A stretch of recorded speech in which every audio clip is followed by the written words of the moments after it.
வணக்கம், இது உங்கள் பொலிட்டிக்கல் பார்க். நான் உங்கள் நண்பன். இன்றைய தினத்துல அப்படின்னாரு. அது என்னன்னு சொல்லிட்டு எல்லாருமே ஆச்சரியமா பார்த்தாங்க. அதுக்கு காரணம் என்னன்னு பாத்தீங்கன்னா, எல்லாம் முடிச்சிட்டேன் அப்படின்னு அர்த்தம். இததான் அவர் சிம்பிளிக்கா சொல்லியிருக்காரு. இத பத்தி ஒரு டீட்டெயிலான வீடியோ இன்னைக்கு ஒரு சம்பவம் நடந்திருக்கு. அதை பத்தி நான் உங்ககிட்ட சொல்றேன். அதுக்கு முன்னாடி நம்ம சேனலை சப்ஸ்கிரைப் பண்ணிச்சுக்கோங்க. இதோ இங்க தெரியற QR கோடை பயன்படுத்தி நிதி உதவி செய்யுங்க. அது நம்மளுக்கு பெரும் உதவியா இருக்குன்னு சொல்லிட்டு இப்ப நம்ம இந்த வீடியோக்குள்ள நம்ம போவோம். அதாவது என்ன சொல்றேன்னு பாத்தீங்கன்னா, தொகுதி பங்கீடு நடந்துச்சு. அப்போ காங்கிரஸுக்கும் திமுகவுக்கும் ஏகப்பட்ட இழுபறி இருந்துச்சு. கிட்டத்தட்ட காங்கிரஸ் திமுக விட்டு வெளியே போற மாதிரி ஐடியாலாம் இருந்துச்சு. ஐயா செல்வ பிறந்த இதான் எல்லாம் முடியாது, இங்கே இருக்கணும்னு சொல்லிட்டு இருக்க வச்சார். அப்ப திடீர்னு ப. சிதம்பரம் அவர்கள் காங்கிரஸுக்குள்ள பேசி, சரி ஏதோ நீங்க நில்லுங்கப்பா, 28 சீட்டு ஒரு ராஜ்யசபா சீட்டுன்னு சொல்லிட்டு அப்படி இப்படின்னு பேசி கலந்து உரையாடி ஸ்டாலின் அவர்கள் வெளியே வரும்போது அப்படின்னாரு. இது ஒரு பெரிய ஒரு பேசும்படி பண்ணியான ஒரு ரீல்ஸா மாறிடுச்சு. கிட்டத்தட்ட பாத்தீங்கன்னாலும் அவர் எந்த மேடைக்கு போனாலும் சரி, ஐயா அந்த ஒரு வாட்டி அதை பண்ணி காட்டுங்க ஐயா அப்படின்னு சொன்னாலும் அவரு ஐயாவும் பயப்படுறது இல்லை. ஏன்னு கேட்டீங்கன்னா அப்படின்றாரு. உடனே அவங்களும் ஓன்னு கைதல்றாங்க. அடுத்து பாத்தீங்கன்னா 100 மேடைக்கு போனாலும் கூட ஐயா அந்த இது மாதிரி பண்ணி காட்டுங்க ஐயா அப்படின்னாங்க அப்படின்னாரு. அது ஒரு கிட்டத்தட்ட ஒரு ரீல்ஸ், ட்ரெண்டிங் ரீல்ஸா மாறி போச்சு. இத இன்னைக்கு என்னாச்சுன்னு பாத்தீங்கன்னா, நேத்து ஓட்டு போட்டுட்டு ஆளுங்கெல்லாம் வெறி வர்றவங்க எல்லாம் ஒருத்தன் ஒரு இடத்துல நல்லா இருந்தது, அது எல்லா இடத்துலயும் நல்லா இல்லன்னு சொல்ல வரீங்களா?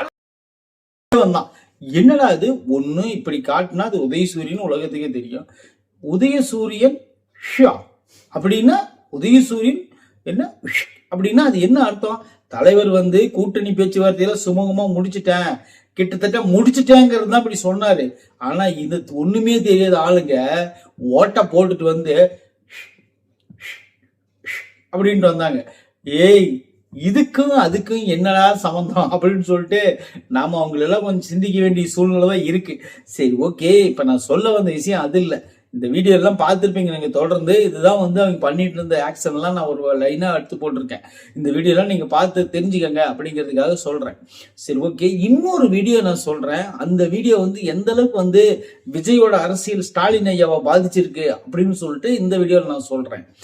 அதாவது எலெக்ஷன் முடிகிறவர்களும் ஐயா அவர்களும் அண்ணன் உதயநிதி அவர்களும் தமிழ்நாட்டில் தான் இருந்தாங்க.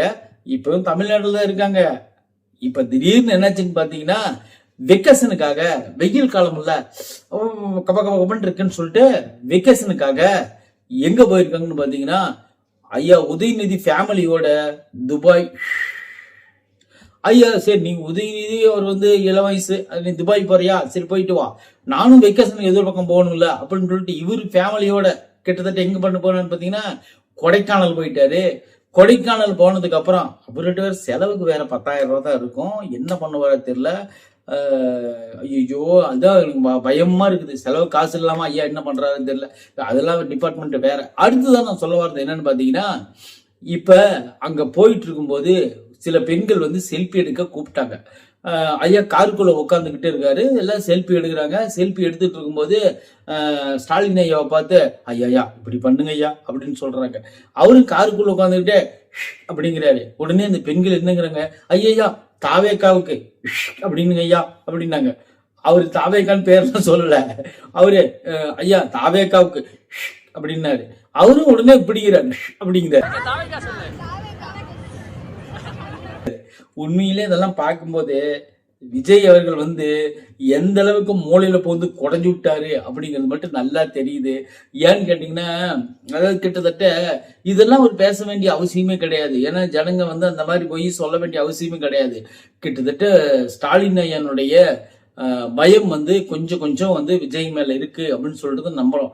ஏன்னு கேட்டீங்கன்னா, கிட்டத்தட்ட இப்ப சர்வேல கூட பாத்தீங்கன்னா கிட்டத்தட்ட அதாவது ஈக்குவலான ஒரு பாயிண்ட்ல இருப்பாங்க அப்படிங்கிற மாதிரி ஒரு விஷயம் வெளியாயிருக்கு அப்படின்னு சொல்றதை விட எல்லாரும் எதிர்பார்த்துட்டு இருக்கிறாங்க அப்படிங்கிற மாதிரி கூட சொல்லலாம். அதிமுக அதுவும் வந்து களத்தல் இருக்கு, நாம் தமிழர் அதுவும் களத்தல் இருக்கு அப்படின்னு சொல்லியும் பார்க்கப்படுது.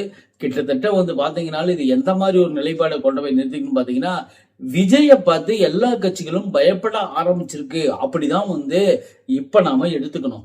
ஏன்னா இப்ப வந்து ஐயா ஸ்டாலின் அவர்களே கீழே இறங்கி வந்து அப்படின்னு இருக்காருன்னா நம்ம இந்த இனத்தை சொல்றது எனக்கு ஒன்றும் பண்ண முடியாது. அதாவது பார்த்தீங்கன்னா இப்போ ஒரு முக்கியமான குற்றச்சாட்டு வைக்கிறது என்னன்னு பார்த்தீங்கன்னா, இப்போ கொடைக்கானல் வெக்கேஷன் சீசன், வெக்கேஷன் வந்து மக்கள் என்ன பண்ணுவாங்க, இந்த வெயில் காலம் தாங்க முடியல, குழந்தைங்களுக்கு லீவ் விட்டாச்சு, நம்ம இது ஒரு பக்கம் போய் ஆகணும், ஒன்று ஊட்டி போகலாம், இல்லை கொடைக்கானல் போகலாம், இல்லை ஏற்காடு போனால் அது ஒரு நாள் டிராவல் தான், அதனால் வந்து நம்ம ஊட்டியோ கொடைக்கானலில் போய் ஒரு 2-3 நாளைக்கு தங்கிட்டு வரலாம் அப்படின்னு நினைச்சோம்னா, இப்போ கொடைக்கானல் போனோம்னா அங்கே ஏகப்பட்ட செக்யூரிட்டிஸ் போட்டு வச்சுக்கிறாங்க. முன்னாடியிலிருந்து இப்போ அங்கே கடைசியில் மேலே ஏறுறவர்களும் ஐயா ஸ்டாலின் முதலமைச்சர் இருக்கார்ல, அதனால வந்து ஏகப்பட்ட செக்யூரிட்டிஸ் போட்டு வச்சுக்கிறாங்க. இப்ப கிட்டத்தட்ட கொடைக்கானல் போகணும்னா கூட நிறைய பேருக்கு சிரமம் ஏற்படுதுன்னு சொல்லிட்டு தொடர்ந்து வலைதளங்கள்ல வந்து பதிவிட்டு இருக்கிறாங்க எல்லாருமே. ஏன்னு கேட்டீங்கன்னா, அதாவது மற்ற நாட்கள்னா பிரச்சனை இல்லை, அது வந்து மக்களுக்கு ஒன்றும் பெருசா தெரிவிக்காது. இப்போ வந்து வெயில் காலம், இந்த காலத்துல வந்து இவ்வளவு வெக்கையா இருக்கு, இவ்வளவு வேர்வை ஊத்துது, சரி குழந்தைங்களுக்கு லீவா இருக்கு, நம்ம போய் ஒரு 10 நாளைக்கு கொடைக்கானல தங்கிட்டு வரலாம்னு சொல்லி போனோம்னா அங்க ஏகப்பட்ட கெடுபிடிகள் போட்டு வச்சுக்கிறாங்க மலை மேல ஏறதுக்கு முன்னாடி அப்படின்னு சொல்லிட்டு அதையும் வந்து மக்கள் பார்த்து கொஞ்சம் வெக்ஸ் ஆகி தான் இருக்கிறாங்க. ஐயா அவர்கள் வந்து வீட்லயே ஏதோ ஒரு பக்கம் கூட இருந்திருக்கலாம், இல்லைன்னா அவரும் கொஞ்சம் வெளிநாடு வரலாம் போயிட்டு வந்திருக்கலாம். இப்போ வந்து இல்ல வேற ஏதாவது ஒரு ஏரியா போயிருக்கலாம். கொடைக்கானல் ஊட்டி அப்படிங்கிறது வந்து ஒரு ஏழைகள் வந்து போய் தங்கி கொஞ்சம் சிம்பிளா முடிச்சுட்டு வரலாம், ஒரு 10,000-20,000 இருந்தா போதும், அங்க போய் வந்து கொஞ்சம் ஒரு 2 நாள் தங்கி இருந்துட்டு வரலாம் குழந்தைங்களோட அப்படின்னு சொல்லிட்டு ஒரு ஐடியாவில் தான் வந்து வெக்கேஷன் பண்றாங்க. இப்ப அந்த கேப்பை ஐயா ஸ்டாலின் எடுத்துக்கிட்டதுனால இப்ப அந்த ஏரியாவுக்குள்ள வந்து மக்கள் வந்து அதாவது பயணிக்கிறதுக்கும் பாட்டுக்கு போறதுக்கும் ஒரு வெக்கேஷன் வந்து என்ஜாய் பண்றதுக்கும் மக்களுக்கு வந்து கொஞ்சம் கெடுபிடிகள் போட்டிருக்கிறாங்க இந்த ஏரியாவில் அப்படின்னு சொல்லி பார்க்கப்படுறதாக வலைதளங்கள்ல அங்கங்க ஒரு வீடியோக்கள் வந்து வண்ணம் இருக்கிறது. அது வந்து எந்த மாதிரி ஏற்படுதுன்னு பாத்தீங்கன்னா கொஞ்சம் மனசோர்வை ஏற்படுத்துது. ஐயா அவர்கள் கொஞ்சம் வெளிநாடு போயிருக்கூடாதா, கொடைக்கானலுக்கே வந்து நம்ம வந்து போகும்போது இத்தனை செக் போஸ்ட், இத்தனை செக்கிங்கு அப்படின்னு சொல்லிட்டு அப்படி இப்படின்னு சொல்லி அதுலயும் கொஞ்சம் மன வருத்தப்பட்டு இருக்கிறாங்க அப்படின்னு தான் நான் சொல்ல வரேன். சரி, ஓகே, அதெல்லாம் விடுங்க. அடுத்ததான் வந்து ஒரு நம்ம முக்கியமான நியூஸ் பார்க்க போறோம். அது என்னன்னு பாத்தீங்கன்னா, இப்ப தாவேகாவை மிஞ்சுகிறதா, சரி திமுகவை தாவேகா மிஞ்சுகிறதா அப்படின்னு சொல்லிட்டு எல்லாத்துக்கிட்டையும் ஒரு கேள்வி வைக்கப்படுது. எல்லாரும் சொல்லக்கூடிய ஒரு பதில் என்னன்னு பாத்தீங்கன்னா, அதாவது வந்து கிட்டத்தட்ட நெருங்கி இருக்காங்க அப்படின்னு சொல்லிட்டு தான் சில அறிஞர்கள் பேசிட்டு இருக்கிறாங்க. ஆனா இந்த மூளை வந்து காது வழியா வலியும் பாத்தீங்கன்னா, நிறைய பேருக்கு அந்த மாதிரி வலியும். அவங்க எல்லாம் என்ன சொல்றாங்கன்னு பாத்தீங்கன்னா, குறைஞ்சபட்சம் பாத்தீங்கன்னாலும் ஒரு 50 லட்சம் ஓட்டு விஜய்க்கு இருக்கு, மற்றபடியெல்லாம் ஒன்றும் பெருசாலாம் ஒன்றும் இல்லை, விஜய்க்கெல்லாம் அந்த அளவுக்கு ஓட்டு எல்லாம் கிடையாது, ஒரு 50 லட்சம் ஓட்டு தமிழ்நாடு ஃபுல்லாவே இருக்கு, அதை ஏத்துக்கிறோம். அது 50 லட்சங்கிறது ஒரு 12%, ஒரு 10-12% வச்சுக்கலாம், மற்றபடியெல்லாம் ஒன்றும் பெருசா இல்லை, அது வந்து திரை பிம்பம் தான், அது வந்து பயமுறுத்துற மாதிரி ஒரு ஆக்டிங் பண்றாங்க அப்படி இப்படின்னு இருக்காங்க. சரி, என்ன சுத்தினாலும் எப்படி பண்ணாலும் மே 4ஆம் தேதி தெரிஞ்சிடும்ல அப்படின்னு சொல்லிதான் சொல்ல வரேன். ஏன்னு கேட்டீங்கன்னா, இங்க நிறைய பேர் அறிவாளிகள் அல்ல, அறிவாளிகளை போல பேசுவார்கள், அறிவாளிகளை போல காட்டப்படுகிறார்கள். மக்கள் அதை நம்பி ஏமாந்து விடாதீர்கள். பொறுத்திருந்து பார்ப்போம், ரிசல்ட் தான் உண்மையை பேசும். நன்றி.